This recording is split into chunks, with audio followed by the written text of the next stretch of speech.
Channel Bharat समाचार पर आप सभी दर्शकों का बहुत बहुत स्वागत है। मैं हूं आपके साथ राहुल सौमित्र। किसी भी लोकतांत्रिक देश में विपक्ष का मजबूत होना सबसे अहम माना जाता है। अगर विपक्ष मजबूत है तो यह जनता के लिए भी हितकारी होता है। तो इस बार यानी 2022 में एक मजबूत विपक्ष के तौर पर समाजवादी पार्टी उभरी है, क्योंकि समाजवादी पार्टी ने इस बार 32% से ज्यादा वोट पाया और जीतने वाली भारतीय जनता पार्टी 42% से ऊपर, यानी तकरीबन इन दिनों के बीच फिर भी एक लंबा गैप है, 10% का गैप है। लेकिन अब सबसे बड़ी और अहम बात क्या उभर कर आ रही है, जो दो और बड़े दल हैं, ये दोनों राष्ट्रीय दल हैं, यानी कांग्रेस और बहुजन समाज पार्टी, ये दोनों ही राष्ट्रीय दल हैं।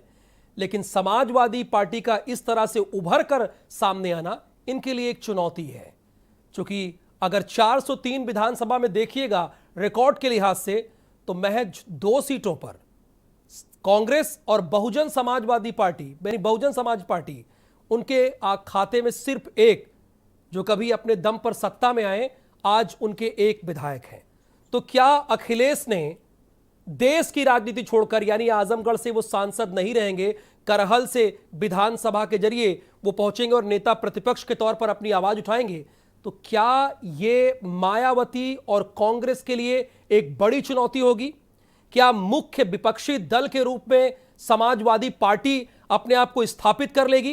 क्योंकि जिस सहजता के साथ, जो एक सहजता दिखनी चाहिए, ठीक है बाहर आप एक दूसरे पर फायर रहिए, आरोप प्रत्यारोप का दौर रहे, लेकिन जो एक सहजता दिखनी चाहिए वो आज विधानसभा में दिखी।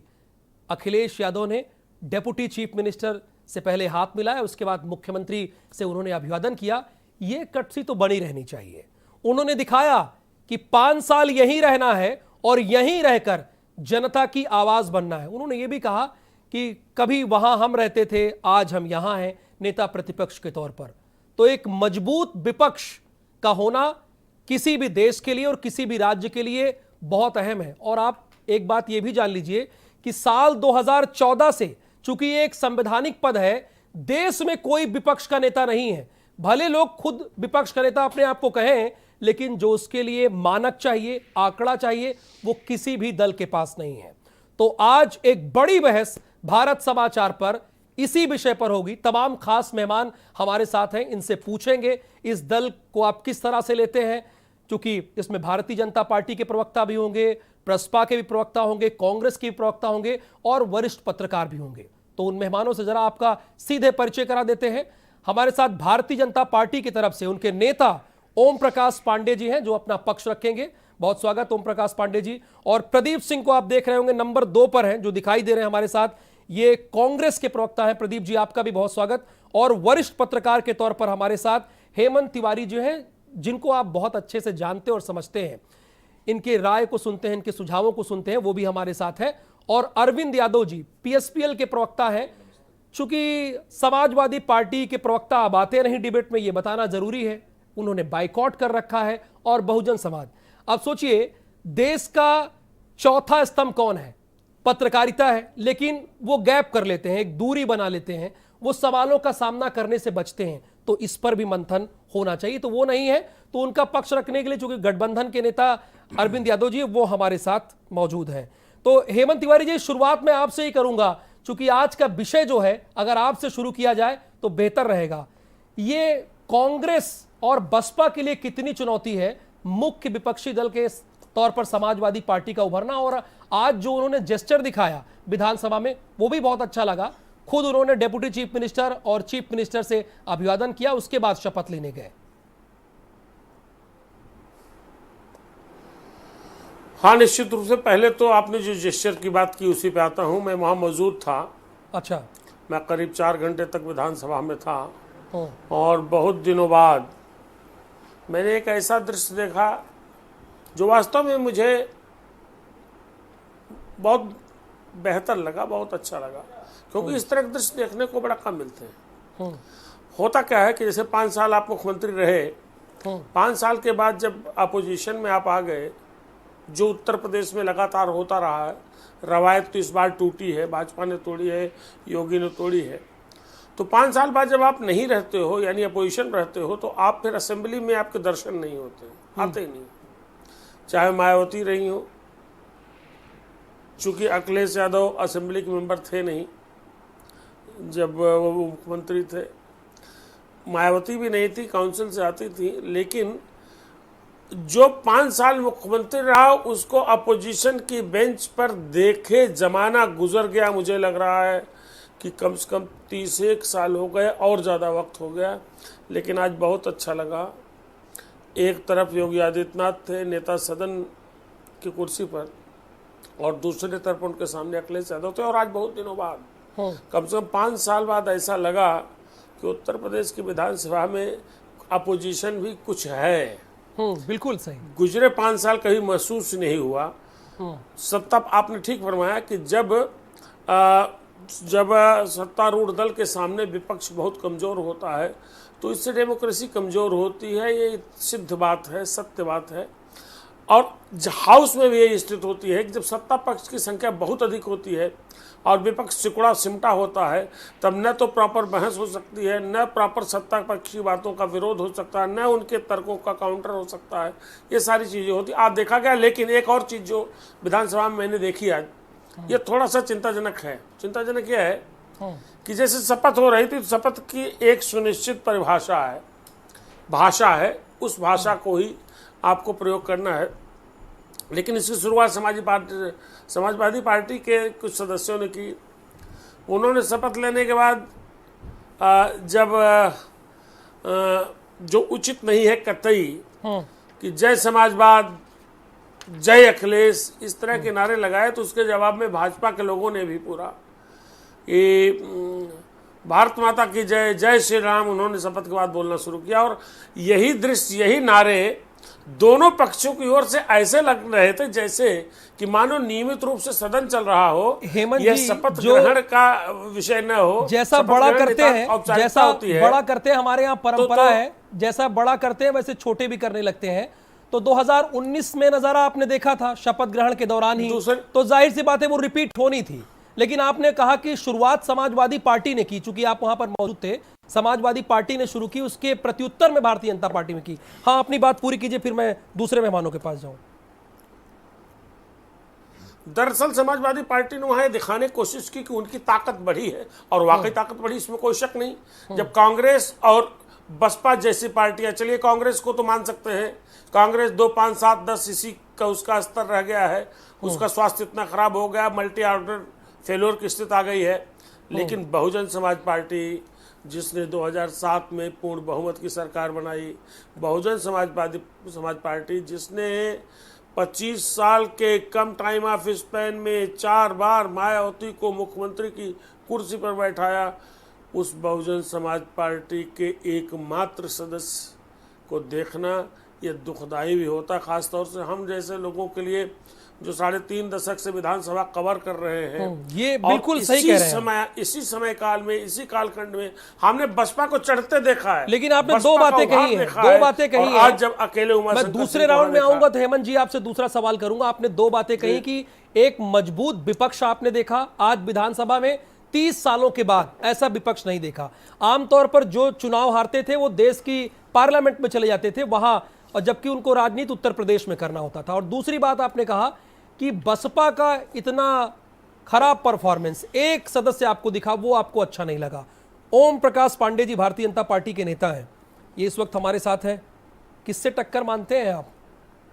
नहीं, देखिए हमारी तो टक्कर किसी से नहीं है। आप खुद से? नहीं, आपकी टक्कर हम अपना टारगेट खुद तय करते हैं, खुद से सेट करते हैं। देखिए हम लोगों ने टारगेट तय किया है कि जहां भी हम सत्ता में, हम कोशिश करेंगे कि 51% वोट हमें मिले। तो इसी, जब आप 51% होते हैं, सामने कोई टक्कर नहीं होता। और लोकसभा चुनाव में हम वहां तक पहुंच गए थे, और विधानसभा चुनाव में हम कोशिश है अगले चुनाव तक हम यहाँ भी विधानसभा में भी 51 तक पहुंचेंगे।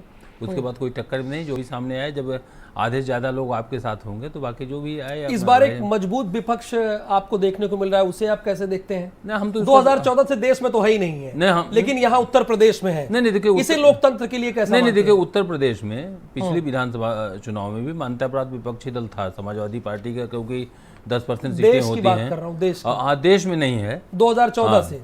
तो अच्छा विपक्ष है, ये लोकतंत्र की खूबसूरती है, वो अच्छा होना चाहिए, क्योंकि निंदक नीरे राखी आंगन कुटी छवाए, बिन साबुन पानी निर्मल करे स्वभाव। तो विपक्ष अच्छा रहेगा तो हमें भी काम करने में सुविधा रहती है। अगर हम कहीं कोई गलती करते हैं, अगर कोई टोका टोकी करने वाले, देखिए कोई भी मानव स्वभाव होता, सभी मनुष्य हैं, तो कोई आदर्श नहीं होता, कोई ईश्वर नहीं है, तो गलती करता है। तो विपक्ष का रोल है वो टोका टाकी करना। विपक्ष अपना रोल अगर ये निर्वाह करता है तो अच्छी बात है। तमाम समस्याएं हो सकता है, अगर किसी समस्या पर हमारा ध्यान नहीं जाता, विपक्ष उठाता है तो हम उसका स्वागत करेंगे। और हम जो भी सकारात्मक सुझाव आएंगे किसी भी पार्टी के, इवन चाहे कांग्रेस के 2 सदस्य हैं या बसपा के 1 सदस्य है, अगर उनका भी कोई सकारात्मक सुझाव आएगा, रचनात्मक सुझाव आएगा, हम उसका स्वागत करेंगे और जनहित में उसको लागू करने की कोशिश करेंगे। देखिए अरविंद जी और प्रदीप जी, सवाल पहले अरविंद जी से ही है। यहाँ पर ओम प्रकाश जी कह रहे हैं कि देखिए हम भी इंसान हैं, गलतियां हो सकती है, हमसे भी गलतियां हो सकती हैं।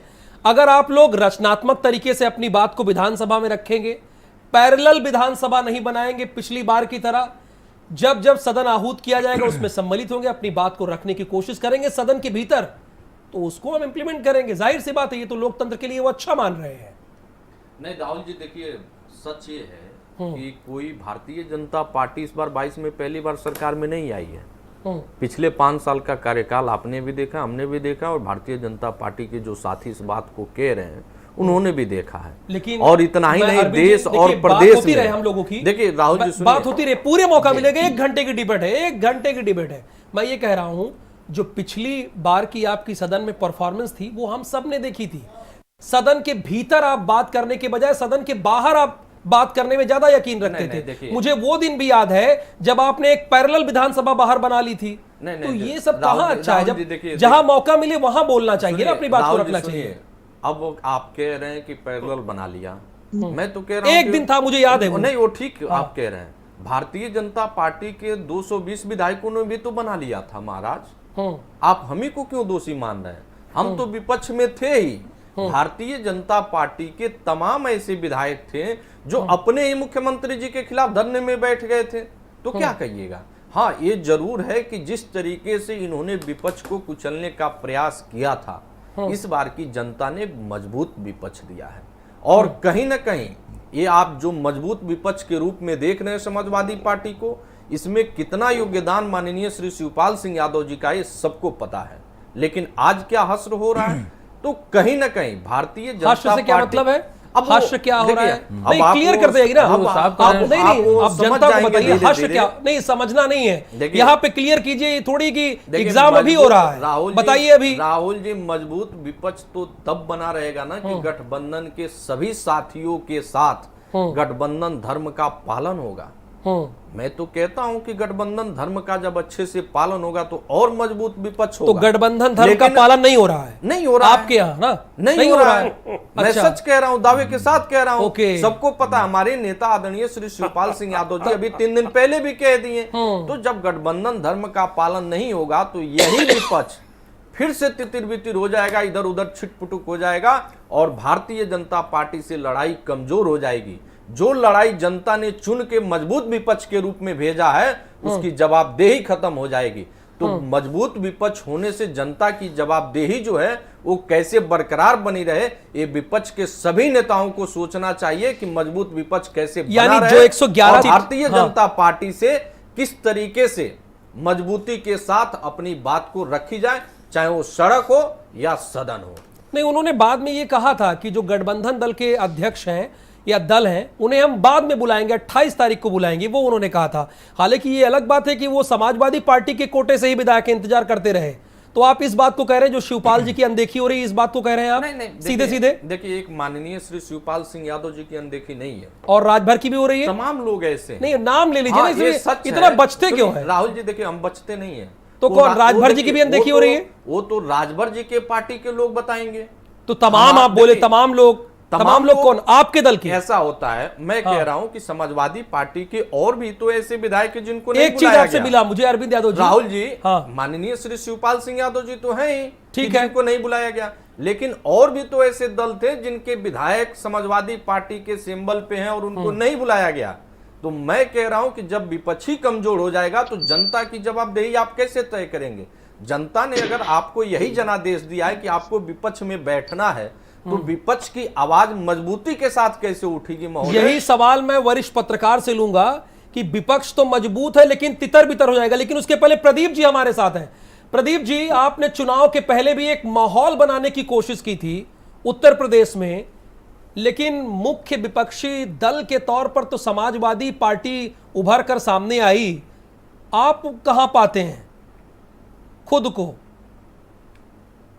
देखिए, निश्चित तौर पर इस चुनाव में माहौल दो भागों में बटा हुआ था।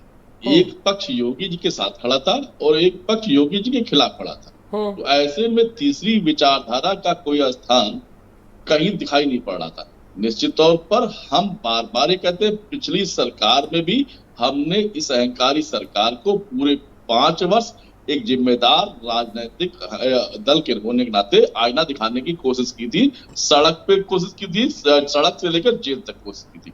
इस बार भी हम निश्चित तौर पर सरकार को महंगाई पर, कानून व्यवस्था पर, इनसे तो आईना वो दिखा क्यों नहीं पाए? इन्हें घेरते नजर आएंगे। तो वो आईना आपने दिखा क्यों नहीं पाए? चुनाव में निश्चित तौर पर हम अपनी बात इस प्रदेश की महान जनता तक नहीं पहुंचा पाए, ये हमारी कमियां हैं और इसकी हम समीक्षा कर रहे हैं। लेकिन हम बार बार ये कह रहे हैं, कांग्रेस पार्टी बार बार ये कह रही है कि हम पूरी ताकत के साथ सदन से बाहर सड़क पर। तो फिर अगर चुनाव हुआ तो जनता तो या तो भारतीय जनता पार्टी समाजवादी पार्टी की तरफ ही देखेगी।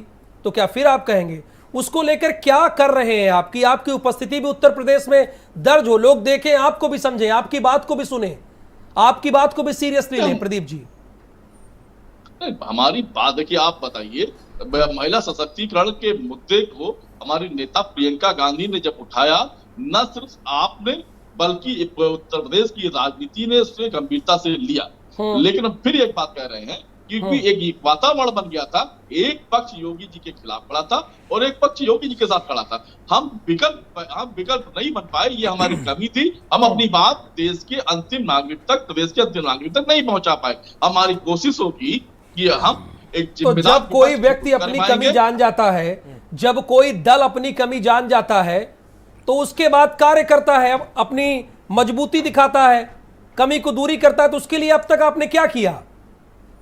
अभी तक किया कि हम महंगाई के खिलाफ जब पूरे देश में कोई आवाज नहीं उठ रही है, हम परसों ही उत्तर प्रदेश नहीं पूरे देश में महंगाई के खिलाफ हल्ला बोल करने जा रहे हैं और लगातार करने जा रहे हैं। जहां जिले में करने जा रहे हैं, हमारा प्रदर्शन होगा, हम महंगाई पे बात कर रहे हैं। हम आज सरकार नहीं, तो विधानसभा के पहले भी तो आपने कोई कोर कसर नहीं छोड़ी। देखिए, मैंने इंट्रो में ही कहा, सवाल में ही अपने कहा, प्रदीप जी सवाल में ही मैंने अपने कहा कि आपने विधानसभा चुनाव के पहले भी कोई कोर कसर नहीं छोड़ी। और एक दिन बाद, यानी जब सारे चुनाव हो गए सातों फेज के, अगले दिन भी प्रियंका गांधी ने रैली की, एक बड़ी रैली की, लेकिन वो कहीं दिखा नहीं। जनता आपकी बात समझ नहीं पा रही है ना, आपको सीरियसली नहीं ले रही है, सीधे कहे तो। नहीं, बात ये नहीं, देखिए, महिला और क्या बात है, हमारे लिए और क्या बात है, नहीं है। आरएलडी से वोटिंग परसेंटेज में अगर देखेंगे, प्रदीप जी देखिए, बात समझिए ना, अगर वोटिंग परसेंटेज में आपका वोट आरएलडी से भी कम रहेगा तो हम इसे कैसे देखें? कांग्रेस पार्टी के लिए, हमारी नेता प्रियंका गांधी के लिए राजनीतिक मुद्दा नहीं है। हम बार बार ये कह रहे हैं कि सरकार बनते ही पति को पेड़ में बांधकर पत्नी के साथ बलात्कार हो रहा है, यही सवाल तो कांग्रेस पार्टी उठाती है। हम यही सवाल तो हम कहते हैं कि महिला इमोशनल मुद्दा बात जब हम करते हैं तो इस तरह की घटनाओं को हम कहीं न कहीं रोकने की कोशिश करते हैं और हमारी कोशिश आपकी जारी रहेगी। चलिए, अच्छी बात है, कोशिश जारी भी रहनी चाहिए। बंगाल में इन्होंने कोशिश किया, वहां शून्य हो गया, यहाँ हाँ, कोशिश लेकिन करेंगे। लेकिन बोल रहे हैं ना वो कि देखिए, हम कई ऐसे बिंदु उठाते हैं जो जनता को अपनी बात समझाते हैं और हो सकता है कि जनता को उनकी बात समझ में भी आए अगर लगातार कोशिश करते रहे। ओम प्रकाश जी, हेमंत जी, मेरा सवाल आपसे ये है, देखिए यहां पर अरविंद यादव जी बैठे हुए हैं, साफ ये कह रहे हैं कि देखिए, जनता ने एक मजबूत विपक्ष तो खड़ा किया है, एक जनादेश दिया है मजबूत विपक्ष के लिए, पर अब जब गठबंधन के लोगों को है इस तरह से अपमानित किया जाएगा और खुद आप तितिर बितिर कर देंगे सदन में, तो कहां दिखेगा आगे चलकर? देखिए, यही तो दिक्कत है, जब विपक्ष सांस लेने लायक होता है तो आपस में ही उसमें तमाम और विकार आ जाते हैं, दिक्कतें आ जाती हैं। दिक्कत तो वहाँ है निश्चित रूप से, शिवपाल सिंह यादव के साथ जो व्यवहार किया गया समाजवादी पार्टी में, उनके अपने सगे भतीजे ने किया, उनकी अपनी पार्टी, जिसको अपनी पार्टी मान करके एक तरीके से पारिवारिक दशाओं में उन्होंने आत्मसमर्पण कर दिया, अपनी पार्टी का, खुद का, अपनी पर्सनालिटी का, अपने अतीत का, खाली इसलिए कि अच्छा विपक्ष है, अच्छा पक्ष बने। लेकिन उनके साथ जिस तरह का व्यवहार हुआ है, इसमें कोई शक नहीं कि ये है उचित नहीं कहा जा सकता, न सामाजिक दृष्टि से न राजनीतिक दृष्टि से। शिवपाल सिंह यादव की अपनी खुद की हैसियत है। तो भाई अरविंद यादव का दुख तो बहुत स्पष्ट है। अरविंद यादव का, शिवपाल सिंह यादव के जितने समर्थक होंगे, जहाँ जहाँ होंगे, सबको दुख हुआ होगा। शिवपाल सिंह यादव न्यूनतम अपेक्षा तो अवश्य करते रहे होंगे कि उनको सम्मान मिलेगा।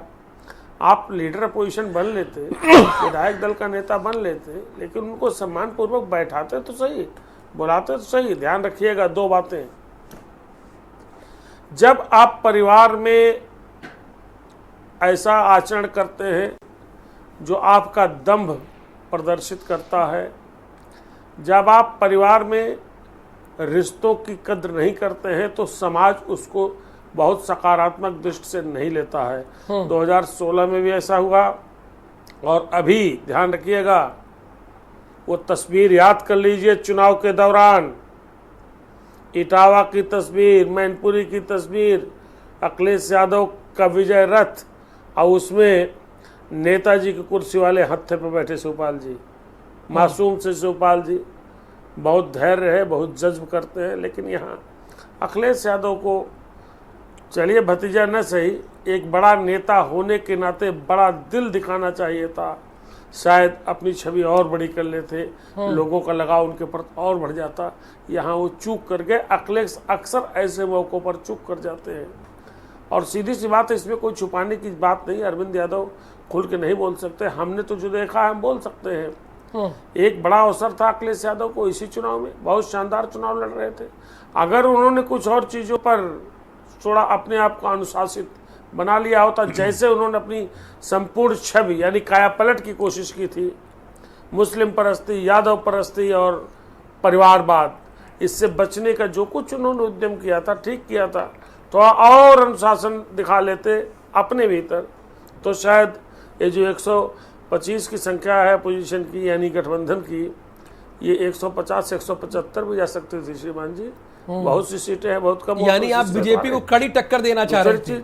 आप ध्यान रखिए, 150 से 75 बता रहे हैं हेमंत जी, अगर अपने आप को खुद थोड़ा अनुशासित कर लिए होते तो।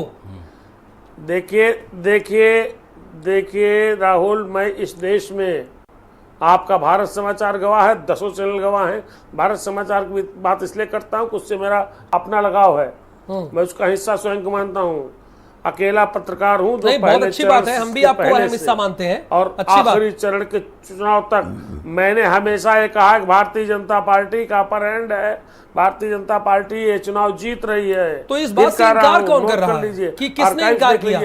जो आपकी बात है वो सारी आर्काइव है, कौन इनकार कर रहा है? आप राजनीति को अच्छे से जानते समझते हैं, और एक पत्रकार बात ना पकड़ पाए तो क्या बात? आपने कहा बिल्कुल ठीक है राहुल, ये बात, ओहो, मैंने भारत समाचार को इंडोर्स करके बात कही कि ये इस प्लेटफॉर्म पे जरूर मैंने कहा है। दूसरी बात, खंडन भी नहीं कर रहे हैं, मैंने यह भी कहा है, ध्यान रखिएगा, पहले ध्यान रखिएगा मैंने क्या कहा। मैंने यह भी कहा उसी चुनाव के दौरान कि चलिए चौथे चरण में चुनाव हो गया शिवपाल सिंह यादव का, जसवंत नगर से फ्री हो गए। अगर आप समझते हो कि जसवंत नगर भर की उनकी क्षमता है, तो 20 फरवरी के बाद शिवपाल सिंह यादव का कितना बड़ा इस्तेमाल किया अखिलेश यादव ने, क्या योजना बनाई। शिवपाल सिंह यादव का कद अगर समाजवादी पार्टी में 3 नेताओं गिना जाए तो मुलायम सिंह, शिवपाल और अखिलेश यादव, यानी घर के लोग ही, कोई बाहर का नहीं, घर ही के लोग हैं। समाजवादी पार्टी में 3 बड़े नेताओं की अगर बात करें तो आपने कहा कि तीनों घर के, मुलायम सिंह यादव और उसके बाद शिवपाल यादव और अखिलेश यादव, एक ही परिवार के, एक ही परिवार के, एक ही घर के, एक ही जात के। राहुल में एक पल में अपनी बात, इसका खाली मैं एक कंक्लूजन पे पहुंच जाऊं, बस एक पल में। बिल्कुल बोल दीजिए आप, मैंने तब भी सवाल उठाया था कि आखिर अखिलेश यादव शिवपाल सिंह यादव की क्षमताओं का इस्तेमाल क्यों नहीं कर रहे हैं। सेंट्रल यूपी, ईस्टर्न यूपी में शिवपाल सिंह की स्वीकार्यता है, उनके फॉलोअर्स हर जिले में है, हर तहसील में है, बहुत बड़ी संख्या में है, उनका इस्तेमाल करिए। और ध्यान रखिएगा, जहां 450, 750, 1200, 1100, 1900, 3000 वोट से अखिलेश यादव हारे हैं। अगर शिवपाल उन स्थानों को मत दिए होते तो यह अंतर और कम हो जाता, और कम हो जाता, सीटों ये का आप कह रहे अंतर हैं। और कम हो जाता। हालांकि बिल्कुल। जितना भाजपा को था और भाजपा जीती, मेरे कहने का मतलब है उन्होंने शिवपाल सिंह का कोई इस्तेमाल ही नहीं किया। ठीक है, यही चीज शिवपाल सिंह की नेतृत्व में अरविंद भी कह रहे हैं, और ज्यादा यही कर चीज रहे हैं। अरविंद भी कह रहे हैं कि देखिए अभी भी नहीं हो रहा है। ओम प्रकाश जी, ये तो इसी डिबेट में आपको दिख गया, जो आप कह रहे थे कि हमारा लक्ष्य जो है वो 51% का है, हम 51% के लिए काम करते हैं, बाकी 49 में सब लोग हैं। इसी डिबेट में देखिए विपक्ष के नेता के तौर पर अरविंद जी यादव जी यहाँ पर आए, इन्होंने कहा कि जो हमारे गठबंधन के नेता हैं उन्हीं का सम्मान नहीं हो रहा। आप तो उनका जिक्र बहुत करते हैं, हर चुनाव में करते हैं, उनके बारे में खूब बोलते हैं आप सुविधा अनुसार। नहीं देखिए, एक तुलसीदास जी कहा गए हैं, जहाँ सुमति तहाँ संपत्ति नाना, जहाँ कुमति तहाँ विपत निधाना, क्या है ऐसा कुछ है। तो जहाँ देखिए आपस में अगर तालमेल नहीं रहेगा, आपस में मिलजुल के नहीं, देखिए हम लोग तो पूरे समाज को लेकर चल रहे हैं, हमारी पार्टी में देख लेंगे कि हर वर्ग के नेता हैं, हर उम्र के नेता हैं, और सब लोग मिलजुल के काम कर रहे हैं। इतनी बड़ी पार्टी है, इतनी बड़ी संख्या में नेता है, इतनी बड़ी संख्या में विधायक हैं, सांसद हैं, और हर बूथ लेवल तक के हमारे पदाधिकारी हैं, और हम सबको समुचित सम्मान देते हैं।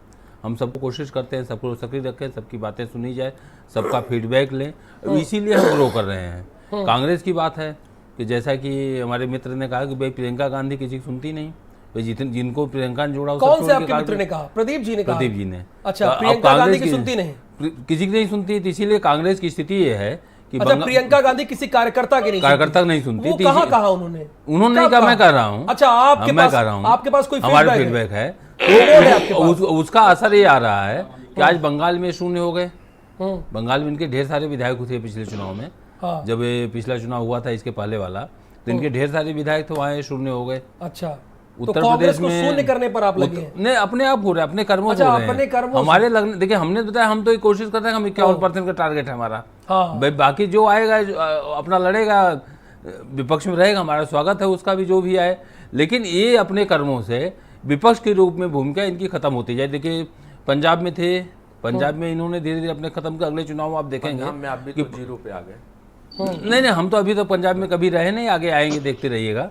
लेकिन कांग्रेस की बात है, कांग्रेस वहाँ सत्ता में थी, शिरोमणि अकाली दल के साथ नहीं, उनके साथ थे, साथ तो बीजेपी अकेले कभी। हरसिमरत कौर भी आप क्या रही, आप भी रहे, साथ रहे। नहीं, बीजेपी को वहाँ इस बार भी खाता खुला है, और सीटें हमारी हैं वहाँ, साथ तो ये सब हमारे प्रतिनिधित्व है। तो लेकिन कांग्रेस की स्थिति है कि कांग्रेस के पास कुल तीन राज्य बचे थे।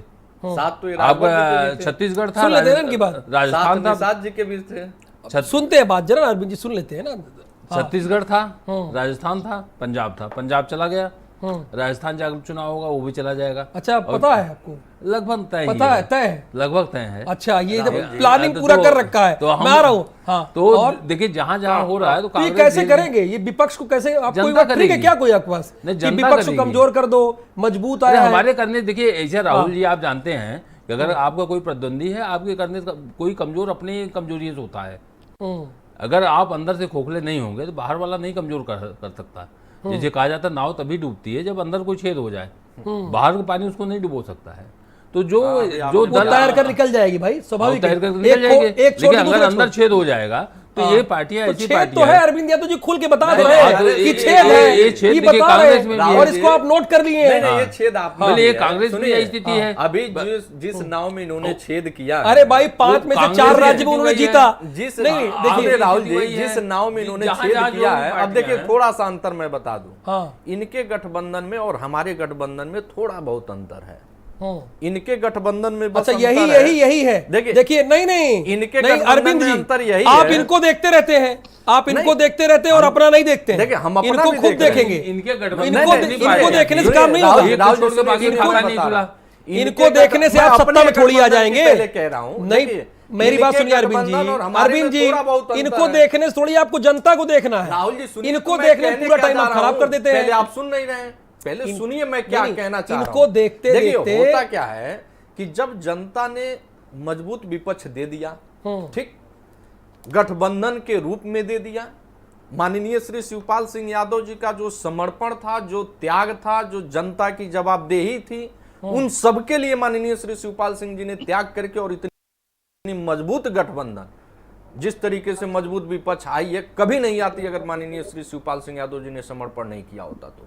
लेकिन हम लोगों की यही सोच थी कि समाजवादी विचारधारा के लोग क्या कहेंगे। अच्छा अखिलेश जी सुनिए, अब नहीं लग इनके रहा पास सारी रिपोर्ट है, इनके पास सारी रिपोर्ट। देखिए ओपी पांडे जी की बात करें, इनके गठबंधन की हस्र सुन लीजिए। ये लोग जैसे सरकार बना लेते हैं, जहां 2-2.5 साल हो जाते हैं, फिर ये बिहार में जिस तरीके से मुकेश सहनी के नाव में छेद किए हैं ना, वैसे ही सबके साथ नहीं, बिहार में हमारा प्रकाश गठबंधन राजभर की के सरकार खेद आप 2005 करते से हैं। चल रही है। राजभर जी के साथ भी वही इन्होंने नहीं, किया। बस बिहार यही में है हमारे कि गठबंधन हम सरकार नहीं 2005 से बनाते, चल रही है। विपक्ष में रहते हैं, आप तो तो हम छेद एक कर बार भी देते हैं। सरकार नहीं बना अच्छा, पा रहे सुनिए हैं। एक बना मिनट, के इस छेद ये कर रहे हैं। टॉपिक से आपसे भटक रहे हैं। नहीं, टॉपिक नहीं, सरबिन जी एक मिनट। समाजवादी पार्टी देखिए, ने एक बार इन्हों- सरकार इनके बनाया जो था 93 गठबंधन, में। एक मिनट, इनके जो गठबंधन के लोग हैं उनको सम्मान तो किया भाई, सम्मान तो दिया, कैबिनेट मिनिस्टर बनाया, और क्या दे दे। देखिए अपना दल इसको बिहार में इन्होंने हमारी नहीं, सरकार अपना 2005 दल इसको से चल रही गठबंधन बिहार की की। बात नहीं करेंगे ना, यूपी का चैनल है तो नहीं, यूपी की बिहार बात की चर्चा की है, करें। नहीं इन्होंने बात यूपी की है। बिहार की बात नहीं होगी। अपना दल इसको सम्मान दिया और निषाद पार्टी को सम्मान दिया, राजभर जी और को क्या भी- सम्मान नहीं, दिया। राजभर जी को भी दिया है सम्मान। राजभर जी तो पुरानी सरकार में थे, और 22 की बहुजन- बात हो रही है, बहुजन ये समाज- 2022 चल रहा राहुल जी, है। नहीं, अरविंद जी इनके 2022 गठबंधन बहुजन एक समाज बाकी खाता ही पार्टी नहीं को खुला। और ओवैसी को गोद में बैठा के भी सम्मान दिया है। बड़ा अच्छा सम्मान देते हैं लोग। हम किसको कहाँ कह किसको रहे हैं? किसको बैठाकर? बहुजन समाज पार्टी को और ओवैसी साहब को सब टिकट बहुजन इन्हीं समाज के पार्टी अंदर गठबंधन बनता तो आपका था। था। बहुजन समाज पार्टी से गठबंधन तो आपका था, 2-2 बार किए, एक इस बार बार- 93 इस में बार किए, का जो- उसके बाद क्या क्या इस किया, बार का जो इस बार दोबारा देखिए फिर अरविंद जी, गठबंधन था। अरविंद जी सुनिए, बहुजन अरविंद जी एक समाज मिनट सुनिए, पार्टी से एक आप मिनट, मान एक रहे मिनट, हैं। बात हो गठबंधन जाने की दीजिए। तो ओपी पांडे जी देखिए, बहुजन समाज पार्टी देखिए पे आप चली लोग गई। जब ऐसे भटकते हैं ना, कितना आप 150 क्या 175 भी आ जाते। हेमंत जी बता रहे हैं कि अगर थोड़ा सा और आत्मविश्वास दिखाए होते बिल्कुल सच तो कह रहे हैं 150 आ हेमंत सकते थे। हेमंत जी लेकिन बिल्कुल लेकिन सच जब कह जैसे रहे आप हैं। भटकते हैं 50 ना, में हम सरकार नहीं में आ अरविंद जी जाते हैं। देखिए, आप बसपा से गठबंधन करें, आप मायावती जी को मंच दें, आप पैर छुए, आप ये सारा काम आप लोग करेंगे। उसके बाद भारतीय जनता पार्टी का पर्दे के पीछे गठबंधन है। ये क्या आपके पास क्या प्रूफ राहुल है जी कि भारतीय सुनिए, जनता पार्टी राहुल जी गठबंधन है सुनिए, पर्दे के ये पीछे? तो पैर बसपा- छुएंगे आप, बसपा नहीं का वोट पैर बैंक छुएंगे आप, बता रहा है सम्मान ना। देंगे आप, सुनिए, नहीं बसपा खुलेआम, का वोट नहीं बैंक खुलेआम, बता रहा है। खुलेआम और आप सुनिए, करेंगे। राहुल अरविंद जी सुनिए ना, बहुजन समाज अरविंद पार्टी जी सुनिए। से अरे फिर एक वही बात, गठबंधन दूसरी जनता बार को हुई है। बेवकूफ ना बनाइए। लेकिन भारतीय एक आपके जनता नेता पार्टी है, ने सुनिए, कितनी बार एक किया, आपके बता नेता दीजिए। है, एक आपके नेता है, उन्होंने ये स्टेटमेंट दिया कि भैया हम 304 सीटों पे जीत गए हैं, 90 पर वो बैलेट पेपर के आधार पर।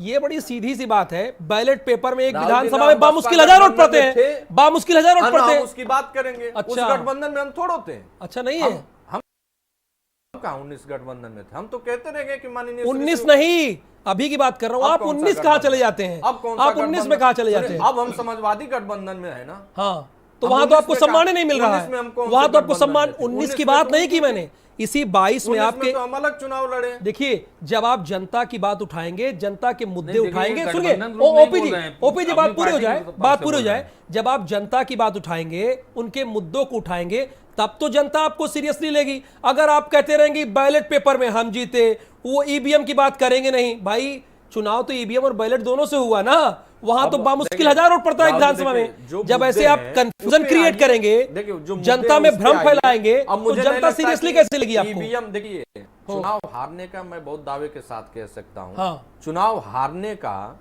लोग ईवीएम के बहाने बना ले, अलग बात है। मैं दावे के साथ कह रहा हूं। मैं इतना जानता हूं कि माननीय श्री शिवपाल सिंह यादव जी का जिस तरीके से हेमंत तिवारी जी बता रहे हैं, अगर इस तरीके से उपयोग किया गया होता तो आज हम सरकार में होते।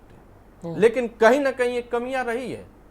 आप देखिए ना किस तरीके तो का हम किसी ने लोगों आपकी नाव में समर्पण छेद कर किया दिया गया? था। आप किसी नहीं, ने अब वो आपकी नाव में छोड़िए, अब छेद? उस बातों पे मैं नहीं आना चाहता। अच्छा, नहीं आएंगे। समय के अनुरूप सब कुछ बता देंगे हम लोग, कौन किसके नाव में कितना छेद कर देता है, लोगों को पते भी नहीं चलते, तुरंत बर्खास्तगी के बाद पता चलती है। हमने तो जनता के लिए, हमारे नेता आदरणीय श्री शिवपाल सिंह यादव जी ने कुर्बानी दी कि मजबूत विपक्ष आए, मजबूत हम सरकार में आए, आ गया विपक्ष, मजबूत विपक्ष भी आया तो उसमें भी अब तिरबितिर वाली कहानी शुरू हो गई। तो भैया, जब मजबूत विपक्ष नहीं रहेगा तो जनता की जवाबदेही और लोकतंत्र की सूचना में क्या स्थान रहेगा विपक्ष का? भारतीय जनता पार्टी तो चाहती ही है कि यही हो, और उसी के पिच पे आप आके बैटिंग कर रहे हैं तो होगा क्या? मैं तो अभी कह रहा हूं कि अगर विपक्ष आज ही की डेट में टूट जाएगा, अभी मेयर नगर पालिका का चुनाव है, फिर 24 का चुनाव, देखिए सच्चाई ये है कि हम लड़ाई लड़ कैसे रहे हैं, किससे लड़ रहे हैं? हमारी लड़ाई किस तरीके से लड़ी जा रही है। हमारी लड़ाई अगर भारतीय जनता पार्टी की इस सत्तारूढ़ दल से होती तो इस तरीके के दिन किसी को नहीं देखने तो पड़ते। किससे है आपकी लड़ाई? यहाँ की लड़ाई सीधे आपसे में लड़ने लोग शुरू हो जा रहे हैं। वही तो आपस में लड़ रहे हैं आप लोग ना।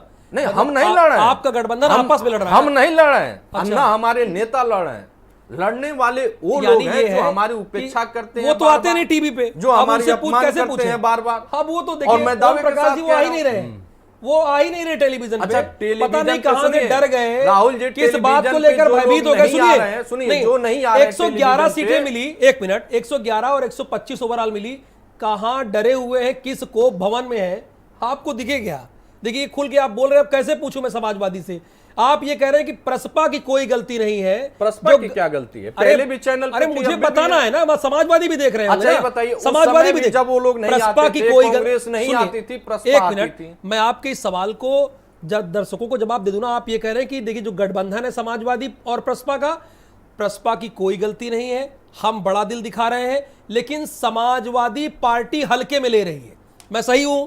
मैं सही हूं? कह सकते हैं, अभी हम नहीं कह नहीं सकते, जो आप बता हम रहे हैं वो हम ये समय क्या हुआ अनुसार कह कह सकते देंगे। हैं, पलट हम रहे हैं आप। समय अनुसार क्या कह देंगे, यही आप बोल रहे हैं ना? इंतजार कीजिए, जब समय आएगा मैं पूरी क्या बात कह कहूंगा, गए, हल्के पूरी में बात हूं कह कि गए आप। भारी में है, वो हम समय अनुसार कह देंगे। अच्छा, हम प्रदीप, लोग तय कर देंगे। प्रदीप जी, कुछ दिन इंतजार कीजिए, सब सामने आ जाएगा। जनता सीरियसली कैसे ले आपको भाई? कैसे सीरियसली ले? अगर आप आरएलडी से भी कम आपका वोटिंग परसेंटेज रहेगा और यहां पर समाजवादी पार्टी और दूसरे दल अपने आप को मजबूती से मुख्य विपक्षी दल के तौर पर दिखाएंगे, आप तो राष्ट्रीय दल है, पूरे देश की बात की जाए तो आप नंबर 2 पर हैं, तो उत्तर प्रदेश में आपको कैसे जनता सीरियसली ले? आपने कोई कोर कसर विधानसभा चुनाव में छोड़ी तो नहीं ना? अभी उसके बाद हार के बाद कोई स्टेटमेंट, कोई आपने कोई स्टैंड आपका मुझे तो नहीं दिखा। आप कह रहे करेंगे। देखिए, कांग्रेस पार्टी ने जिन मुद्दों पर सरकार को आईना दिखाया, जिन मुद्दों पर सड़कों पर संघर्ष किया, दरअसल चुनाव उस मुद्दे पर हुआ ही। चुनाव हिजाब पर हो गया, चुनाव दूसरे मुद्दों पर हो गया, चुनाव में बेरोजगारी मुद्दा बनी ही नहीं, चुनाव में महंगाई मुद्दा बनी ही नहीं, चुनाव में हाथरस कांड मुद्दा बना ही नहीं, चुनाव में किसानों पर चलती गाड़ियां मुद्दा बनी ही नहीं। जब मुद्दा हिजाब और मुद्दे जब सामने आ गए तो निश्चित तौर पर उत्तर प्रदेश में दो वर्ग तैयार हो गया। एक योगी जी के साथ खड़ा रहा और एक योगी जी के खिलाफ खड़ा रहा। ऐसे में तीसरी विचारधारा जो बुनियादी मुद्दों पर बात कर रही थी, जो महंगाई पर बात कर रही थी, जो महिला सशक्तिकरण पर बात कर रही थी, जो रोजगार पर बात कर रही थी, वो दरकिनार हो गई। लेकिन क्या ये माना जाएगा कि ये मुद्दे नहीं है? आज से कल तक उत्तर प्रदेश में ही पेट्रोल 100 से बात जाने वाला है। सरकार बनने के पहले एक दिन बाद ही प्रदीप जी जब ये कहते हैं ना, जब आप ये कहते हैं, सुनिए ओपी जी एक मिनट, प्रदीप जी जब आप ये कहते हैं, जब ये कहते हैं, प्रदीप जी मैं बहुत जिम्मेदारी से कह रहा हूं, सुनिए ना प्रदीप जी सुन लीजिए ना, जब आप ये कहते हैं कि ये मुद्दा बना ही नहीं, ये मुद्दा बना ही नहीं, एक मैदान था जिसमें सब दौड़ रहे थे, आप भी दौड़ रहे थे, अब वो मुद्दा आप क्यों नहीं बना पाए? ये तो आपका फेल्योर है ना, आप क्यों इसे कह रहे हैं? ये तो आपका व्यक्तिगत फेल्योर है कि आप इस मुद्दे को हिट करा दे गए। आप बताते कि ये कोई मुद्दा नहीं है, आपके पास भी वही जनता थी, ओम प्रकाश पांडे के पास भी वही जनता थी, अरविंद जी के पास भी वही जनता थी, तो ये कब तक एक्सक्यूज देते रहेंगे कि मुद्दा बन ही नहीं पाया? आप पर निर्भर करता, एक मैदान में सब लोग दौड़ रहे थे। बिल्कुल बिल्कुल, इसकी जिम्मेदारी कांग्रेस पार्टी लेती है। हमने कोशिश की। अब देखिए 30 सेकंड की एक बात बता रहा आपको कि एक सोशल वर्कर था, आप एक मोहल्ले में कॉपी किताब और बच्चों के स्कूल की पढ़ाई की बात करता था, पूरा का पूरा मोहल्ला उसके साथ खड़ा था। लेकिन इसी बीच एक गैंगस्टर आता है, गोली चलाता है, अटेंशन ले जाता है, मोहल्ले वाले को लगता है कि ये हमारी मदद करेगा और तमाम युवा उसके साथ खड़े हो जाते हैं। जब 2 साल आपकी कहानी में गैंगस्टर कौन है? को आपकी कहानी में अपराधी बना देता है, तब उसे लगता है सोशल वर्कर, प्रदीप वो जी, सोशल वर्कर बेहतर जो था, आपने कहानी बताई, जिसने पढ़ाई की बात की, जिसने रोजगार की बात की। अच्छा, ठीक ये बात समझ में आएगी। ये आपकी कहानी में गैंगस्टर कौन है? संघर्ष करती रहेगी। हम आपकी बात कर रहे कहानी में गैंगस्टर कौन है? जो हिजाब का मुद्दा लेकर आए। कौन लेकर आए हिजाब का मुद्दा? तो जो अब ये तो जनता ने तय कर लिया। कौन लेकर हिजाब का मुद्दा आया? कौन लेकर हिजाब का बताइए मुद्दा कि आया? उत्तर प्रदेश में हिजाब का मुद्दा होना चाहिए था क्या? उत्तर प्रदेश में बेरोजगारी प्रमुख मुद्दा अगर क्लियर है कि उन्होंने कुछ कहा आज तो 5 उसे साल आपने के लपक अंदर, लिया। 5 साल में अरे 12 आपने लपक लिया, 12 ट्वीट पर बार ट्वीट किया आपने। 12 की 12 अरे बार मैं भी बताने लगूंगा ना घोटालों की प्रदीप भेंट चल गई या जी। नहीं चल गई? देखिए मुद्दा तभी बनता है जैसे मुद्दा उठाया गया और आप उसको लपक लिए, आपके बड़े नेता ट्वीट पे ट्वीट करने लगे। तो मुद्दा को बढ़ाया तो आपने, प्रदीप सिंह ने बढ़ाया। मैं पुराने ट्वीट खोल के दिखाऊं क्या जनता को? मेरे पास पड़े हुए हैं। नहीं, अरे पड़े हुए हैं ना, लगातार पूरे पड़े चुनाव हुए हैं में ट्वीट। महिला सशक्तिकरण पे बात की, पूरे चुनाव पे बेरोजगारी पर बात की, पूरे चुनाव पर महंगाई पर ठीक बात है की। हेमंत जी, हम इस मुद्दे पर अडिग रहे। हेमंत जी और ऐसा लग लड़ते रहा है कि नैतिक शिक्षा के जितने अध्याय हैं वो सारे अध्यायों को सिर्फ कांग्रेस ने पढ़ा है और बाकी किसी ने पढ़ा ही नहीं है। सारे अध्याय महिला सशक्तिकरण, महंगाई, सब कुछ वही कह रहे थे, लेकिन जनता उनको सीरियसली नहीं ली। ऐसा है कि कांग्रेस तो सन 89 के बाद यही किताब, पुस्तक और चुटकुले जैसे अभी उन्होंने बताया, सुना है, इसी में ज़्यादा व्यस्त है। ज़मीन पे जो काम करना चाहिए शायद उस पर वो ध्यान नहीं दिया। और कांग्रेस अगर इतनी लंबी लंबी बड़ी बड़ी बात करती है तो अब तो हैरत होती है, क्योंकि हर बार हम सब लोग सोचते तक चलिए इस बार नहीं, इस बार कुछ नहीं, चलिए प्रियंका सीट नहीं लेके आएंगी, सीट नहीं बढ़ेगी तो वोट परसेंट बढ़ जाएगी, 10-12% हो जाएगा। अरे जो था उससे भी आधे से कम हो गया साहब। बिल्कुल। जब आप 3% वोट में होते हैं, 2.3 एक कांग्रेस तिहाई का, होगा। जब आप कांग्रेस का 2.3 वोटिंग परसेंटेज है। सुनिए, सुनते जाइए, जब आप निषाद पार्टी से, जब आप अपना दल से, आरएलडी से, जब आप ऐसे दलों से, आरएलडी से इतना नीचे होते हैं, तो इन लोगों को तो पहले तो एकदम चुपचाप खाली जमीन पे जाके 2-4-6 साल काम करना चाहिए, सामने आना ही नहीं चाहिए, किसी चैनल पे ही आना चाहिए, कोई भाषण नहीं देना चाहिए अखबार में। इसमें यही पॉलिसी बेहतर हो सकती है। मैं ये सलाह नहीं दे रहा हूँ, क्योंकि इन्होंने हर उपाय तो किए। देखिए, बुनियादी गलती अगर आप करोगे, जब आप बीमारी की नब्ज आप पकड़ नहीं पाए, मंडल कमंडल की राजनीति का दौर आने के बाद आपके सामने बसपा जैसे राजनीतिक दल पैदा होते हैं और 4-4 बार मुख्यमंत्री बना लेते हैं, और आप वो सतह ऊपर शिखर से जमीन पे आ गिरते हैं, क्योंकि आपने वो जरूरत पड़ी नहीं, आप नैतिकता पढ़ते रहे। कांग्रेस वाकई नैतिकता पढ़ती रही, और इसलिए कांग्रेस ने जातियां नहीं पकड़ी। अगर कांग्रेस ने भी बसपा, सपा जैसे और दलों की तरह जातियां पकड़ी होती, जैसे भाजपा ने बाद में पकड़ ली और आज भाजपा चैंपियन नहीं, सुपर चैंपियन है। आप तो कुछ पकड़ ही नहीं पाए, आप नैतिकता पकड़े रहे, आप नैतिकता पकड़े रहे, और उसी नैतिकता का नतीजा है कि आप 2-2.5% पा जाते हो। उसी का नतीजा है कि आप अमेठी की पार्लियामेंट्री सीट हार जाते हो, और उसी का नतीजा है कि पूरी गांधी पट्टी साफ हो जाती, जैसे सर के सारे बाल उड़ा दिए जाएं। अमेठी रायबरेली में आपका खाता नहीं खुलता है, इसका मतलब आपको गंजा कर दिया है आपकी खुद की धरती ने।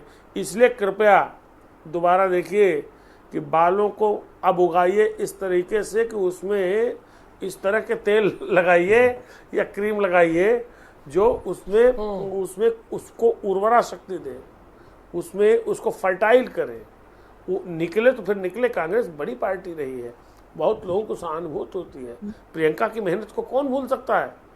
अरे भाई, अपोजिशन का जो स्पेस था राहुल, वो तो प्रियंका ने भरा लगातार 5 साल, उम्भा से लेकर के तिकुनिया और हाथरस से लेकर के उन्नाव तक वो टहलती रही। वहां अपनी 2-2 सरकारों कोई के मुख्यमंत्रियों को खड़ा कर दिया, प्रियंका गांधी जमीन पर दोनों मुख्यमंत्रियों को खड़ा कर दिया, 50-50 करोड़ मुआवजा भी फिर बता दिलाया। रहा हूं, जब प्रवासी भारतीयों, प्रवासी लोगों का जब विषय आया कोरोना में, प्रवासी मजदूरों का इतना बड़ा दर्द विदारक दृश्य हमने जब देखा, तो प्रियंका गांधी वहां खड़ी रही। लेकिन जनता आपकी यह बात नहीं समझती है। जनता को वही समझाइए जो जनता समझती है, और कांग्रेस वो समझाने में नहीं, ऐसा भी होता है कि अगर हम यहाँ वोट देंगे तो हमारा बर्बाद हो जाएगा, बहुत खराब तो लगेगा। जनता को कांग्रेस जनता को अपनी बात समझानी पड़ेगी ठीक से। आप बिल्कुल ठीक कह रहे हैं। एक खाली एक शब्द सुन लो, एक शब्द, एक मात्र शब्द कि जब आप मल्टी ऑर्गन फेल्योर मतलब बहुअंगीय तबाही, मल्टी ऑर्गन फेल्योर के स्थिति में होते हैं, तो आपको फिर उस वक्त होम्योपैथी की दवा की जरूरत नहीं है, आखिरी पॉइंट सर्जरी की जरूरत है, क्योंकि उसके बाद फिर आप जाते हैं वेंटिलेटर पर। आपकी स्थिति वेंटिलेटर जैसी हो गई है। इसलिए अपनी कमियों को पकड़िए, जनता के बीच जाकर मेहनत करिए और फिर नई जमीन तैयार करिए। उत्तर प्रदेश नहीं संभलेगा तो देश में यही दशा होगी। कांग्रेस अगर अभी ये बात नहीं समझ में उसके आ रही है, ठीक है, तो फिर खुदा ही उनका मालिक, समझ जाएंगे उनका आप। मालिक आपने नहीं जो रह कह गई, दिया जनता कि नकार दिया, आपने उनको कह दिया इशारों में कि जरूरत आपको एलोपैथ की और आप होम्योपैथ की दवा में पड़े हुए, यानी होम्योपैथ से ही दवा करा रहे हैं। ओम प्रकाश पांडे जी, मजबूत विपक्ष तो मिला, लेकिन जब इस तरह से लोग लड़ते हैं कि भैया हमारा सम्मान नहीं है, उनका सम्मान नहीं है, इसे आप कैसे देखते हैं? और ये मुद्दे आपको बड़े अच्छे लगते होंगे। नहीं, देखिए सच्चाई है कि जो मजबूत विपक्ष मिला, कुछ ऐसे मुद्दे थे, थोड़ा बहुत इनको सपोर्ट मिल गया। लेकिन जब आप 24 का लोकसभा चुनाव आप देखेंगे तो जो कांग्रेस पार्टी की एक सीट आप रायबरेली उसकी है, तैयारी शुरू कर दी है क्या?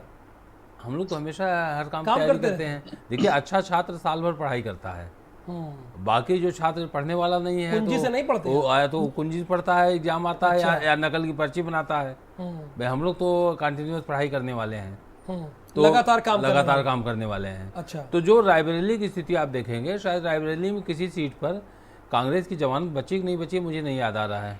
जहाँ तक मुझे याद है कि जमानत रायबरेली की सभी सीटों पर कांग्रेस की जमानत जब्त हो गई। उसे भी कांग्रेस ने इस बार रिकॉर्ड बनाया है कि 387 सीटों पर जमानत जब्त कराने का पूरे उत्तर प्रदेश में। पूरे उत्तर प्रदेश में बिल्कुल 403 सीटें ही हैं, एक दो नहीं भी लड़े थे, जो जमानत थी वो भी जब्त हो गई। हाँ, तो वो भी तो ये एक रिकॉर्ड है शायद, ये रिकॉर्ड होगा, अभी तक नहीं होगा, किसी ने बनाया, किसी ने नहीं बनाया होगा, किसी राष्ट्रीय दल ने, किसी राष्ट्रीय दल ने ये रिकॉर्ड नहीं बनाया हुआ। बिल्कुल। तो जो कांग्रेस ने रिकॉर्ड बनाया तो उसी तरह बढ़ रही। जहाँ तक समाजवादी पार्टी की बात है कि हमारे मित्र बैठे हैं अरविंद जी, तो अरविंद जी जो बता रहे हैं समाजवादी पार्टी जिस दिशा में जा रही है कि 2014 जो लोकसभा चुनाव हुआ था, जब बसपा 0 थी, कांग्रेस की 2 सीटें, कांग्रेस 0 होने जा रही है और समाजवादी पार्टी भी शायद 0 की तरफ बढ़ सकती है।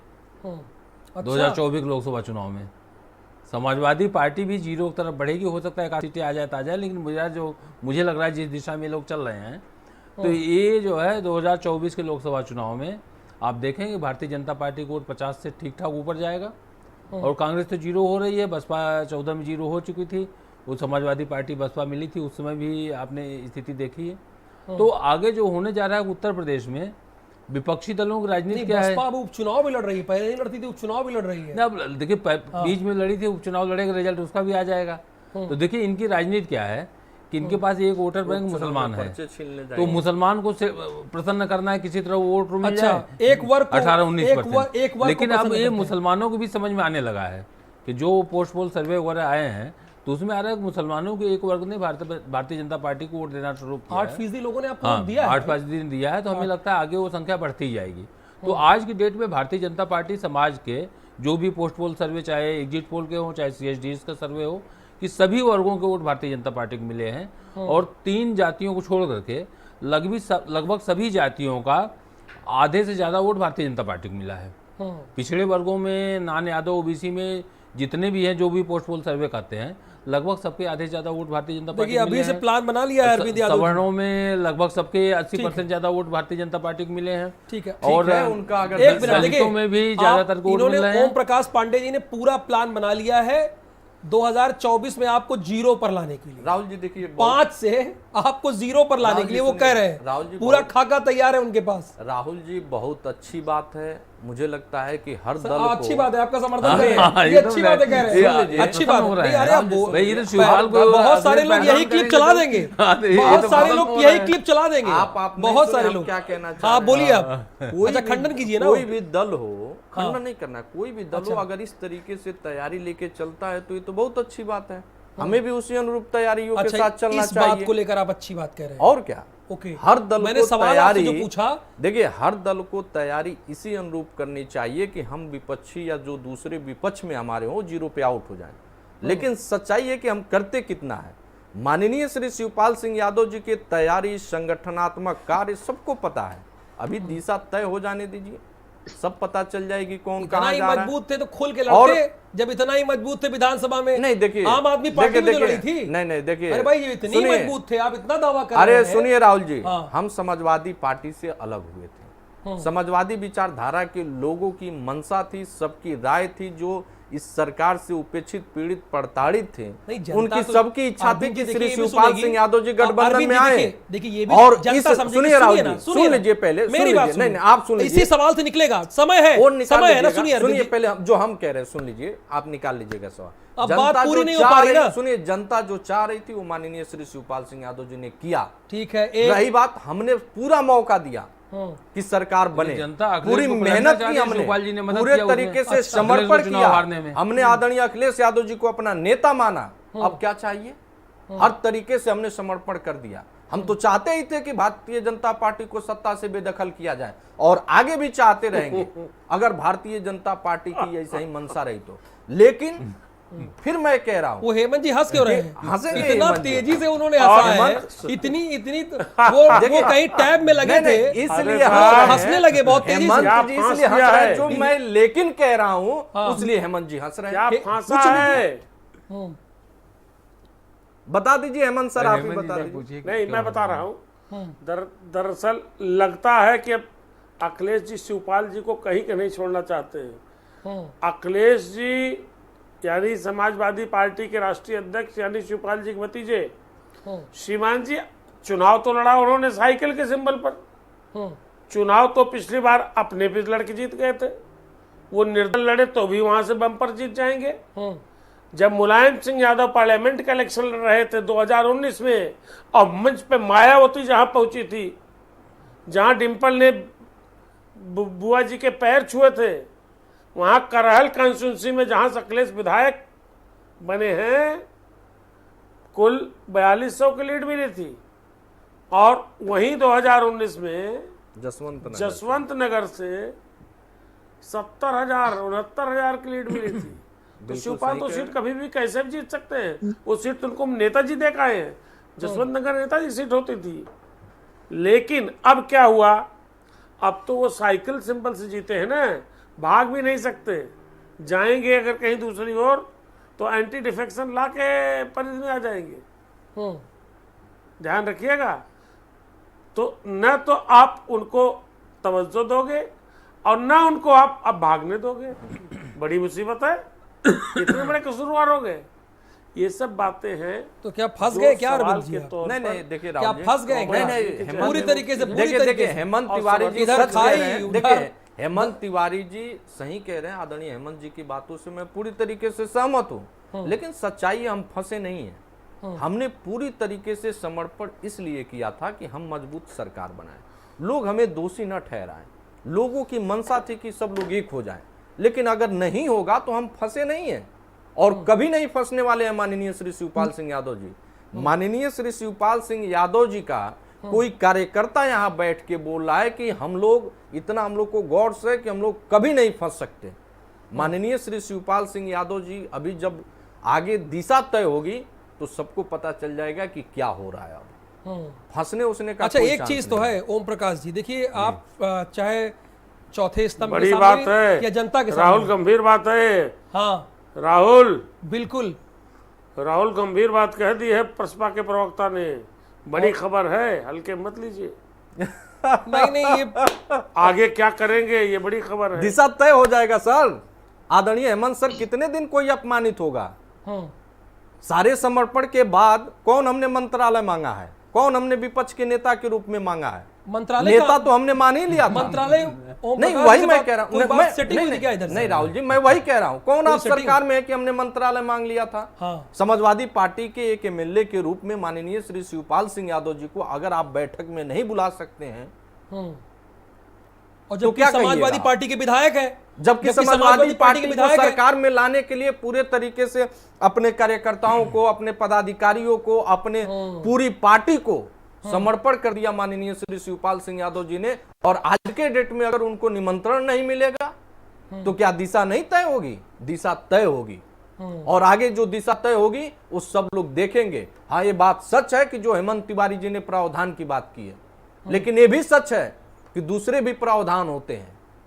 अरे जीत भी सकते हैं उपचुनाव में, और क्या? सीधी बिल्कुल सी हो बात सकता है, खुद कुछ बोलिए। भी हो सकता है भाई चुनाव होगा। देखिए अरे ये ये तो इनका मतलब आदरणीय है, सुनो, राष्ट्रीय सुनो। अध्यक्ष जी तय करेंगे, राहुल। आगे दिशा तय होगी। कुछ कह रहे हैं, सुन लेते हैं। हेमंत जी कुछ कह रहे हैं। इनका मतलब है, बहुत बड़ी बात फिर कही। नहीं, अगर हेमंत सर, शिवपाल मैं जी बड़ी अलग बात नहीं हुए कह रहा हूं। आदरणीय इतने राष्ट्रीय संख्या अध्यक्ष बल जी के जो साथ तय अलग करेंगे होंगे, दिशा इतने निर्देश, संख्या बल उसके अनुरूप इतने सारे संख्या बल के कार्यकर्ता साथ अलग पदाधिकारी होंगे। लग जाएंगे। इतनी संख्या बल के साथ अलग होंगे कि दिक्कत आ जाएगी।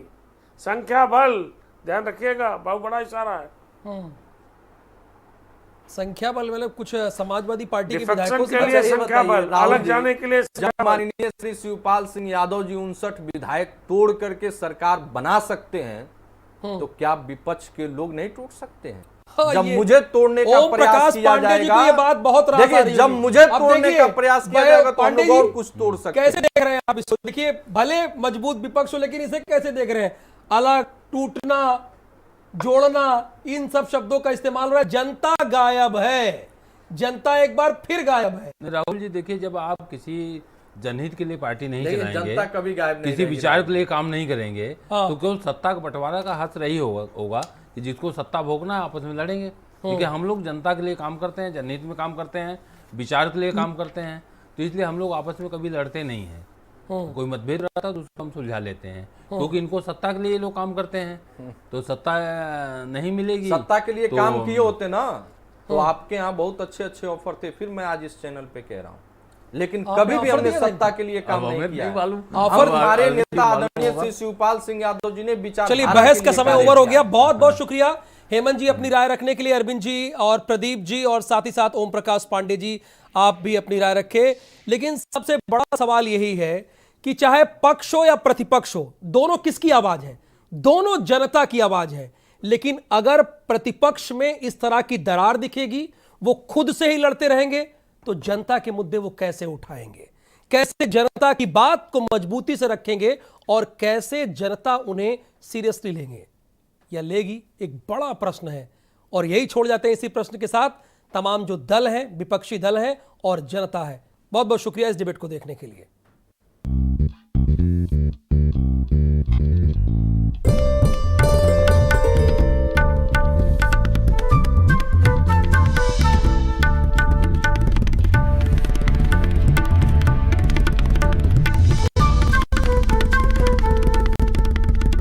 खाने में स्वाद जागे, पोषण मिलेगा सबका। 100% शुद्ध कच्ची घानी का बावर्ची सरसों का तेल। बावर्ची खिलाइए, सबको रिझाइए।